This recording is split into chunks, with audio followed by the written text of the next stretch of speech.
For the best in eyewear, call Dr. Leaks Optometry.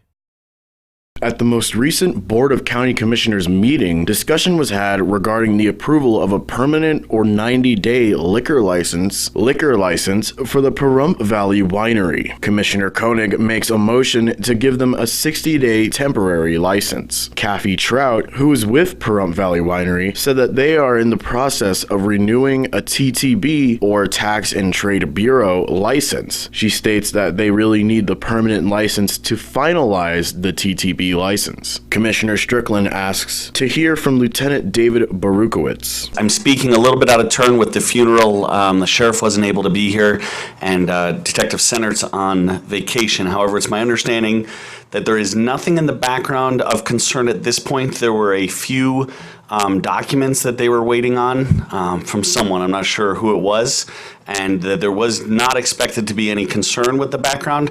We just didn't have that final letter to present to you today in that regard, but we're talking, we wouldn't need the full 60 days. It was my understanding within a week we should be able to wrap it up. Commissioner Koenig changes his motion from a temporary license to a permanent license. Samantha Tackett makes a suggestion to give them a temporary license till July 2nd for the Tonopah meeting, so that they can have the full final report from the sheriff. However, Kathy Trout says that she would prefer to have a permanent one now, since she states that the Tax and Trade Bureau take up to 45 days to finalize everything. Commissioner Blundo states his concerns involving the purchase date of the winery. John Hobbs, who is also with Pahrump Valley Winery, states that it was purchased in January, and he also states that he had bought 100% of the shares. Commissioner Blundo asks who the current license on display at the winery belongs to, and staff answers that it belongs to the previous owner. So it is to my understanding then, would it be correct to say that they have been operating without a liquor license this entire time?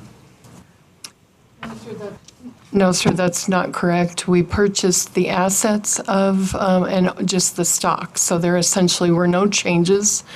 Gretchen is a consultant to the company at this point, and she's allowed for the liquor license to be changed over until such time. We've had some time getting the paperwork back and forth, so we're not operating without a liquor license. We've fulfilled all the requirements, we've paid all the fees, and we're just basically waiting for this hearing. Waiting for what? This hearing to approve the liquor license. Commissioner Strickland calls for the vote. Okay, once again, I have 4 commissioners that have voted. Commissioner Blundo? Nay. Okay, 4-1.